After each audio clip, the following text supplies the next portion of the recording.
మెదక్ జిల్లాలో నూతనంగా ఏర్పడిన నిజాంపేట మండలాన్ని అన్ని రంగాల్లో అభివృద్ధి చేసేందుకు కృషి చేస్తానని మెదక్ ఎమ్మెల్యే మైనంపల్లి రోహిత్రావు తెలిపారు.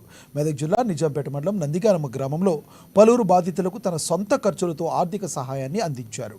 అనంతరం స్థానిక ప్రభుత్వ పాఠశాలలో ఏర్పాటు చేసిన వన మహోత్సవ కార్యక్రమంలో పాల్గొని మొక్కలు నాటారు. పర్యావరణ పరిరక్షణపై విద్యార్థులకు అవగాహన కల్పించారు. నిజాంపేట మండల కేంద్రంలోని పలు గ్రామాల్లో పర్యటించిన మదనపల్లి పచ్చదనం స్వచ్ఛదనం కార్యక్రమంలో పాల్గొన్నారు. ప్రతి ఒక్కరూ మొక్కలు నాటి చెట్లను సంరక్షించాలని, రాబో తరాలకు స్వచ్ఛమైన గాలిని అందించాలని రోహిత్రావు పిలుపునిచ్చారు.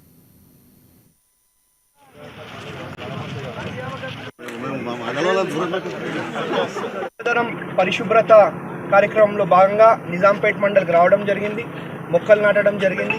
అదే కాకుండా మరి కొంతమందికి మా సొంత డబ్బులతో ఆర్థిక సాయం కూడా చేయడం జరిగింది. ఇదే కాదు భవిష్యత్తులో నిజాంపేట మండలిని బ్రహ్మాండంగా అభివృద్ధి పరిచే విధంగా మరి సేవా కార్యక్రమాల్లో అభివృద్ధి కార్యక్రమాల్లో ముందుకి దూసుకుపోయే విధంగా పనిచేస్తామని చెప్పి తెలియజేస్తున్నాం. ఈ రోజు పచ్చదనం పరిశుభ్రతలో భాగంగా స్థానిక నందిగామ స్కూల్లో మొక్కలు నాటడం జరిగింది. అలాగే ఇప్పుడు బాటపోచమ్మ వద్ద కూడా మొక్కలు నాటుతూ ఈ ప్రాంతం సుభిక్షంగా ఉండాలని, ఈ ప్రాంతం అభివృద్ధి చెందాలని చెప్పి ఇక్కడ నుండి మెజార్టీ రాకున్నా తన యొక్క శక్తి సామర్థ్యాల మేరకు తన అనుభవాన్ని అంతా ఈ ప్రాంతంలో రంగరించి, ఇది ఈశాన్య ప్రాంతంలో ఉంది కాబట్టి ఈ ఈశాన్య ప్రాంతానికి అధిక ప్రాధాన్యత ఇస్తారని చెప్పి ఈ ప్రాంతం నుంచి మా శాసనసభ్యులు గారిని మేము కోరుతా ఉన్నాం. దానిలో భాగంగానే ఈ రోజు ఇక్కడికి విచ్చేసి మా ప్రాంతాన్ని అభివృద్ధి పథంలో పయనింపజేసేందుకు ఇక్కడ ఈ 5 రోజుల కార్యక్రమం ఏదైతే ఉందో ఇందులో ఉన్నటువంటి సమస్యలన్నింటినీ ఇప్పుడే ఇక్కడ ఉన్నటువంటి మన స్పెషల్ ఆఫీసర్ గారిని, ఎంపీడీఓ గారిని కూడా చెప్పడం జరిగింది. ఇక్కడ ఉన్న సమస్యలు ఏవైతే ఉన్నాయో వాటిని ఈ 14 గ్రామ పంచాయతీలకు సంబంధించినటువంటి సమస్యలన్నింటినీ ఆగస్టు 15 తర్వాత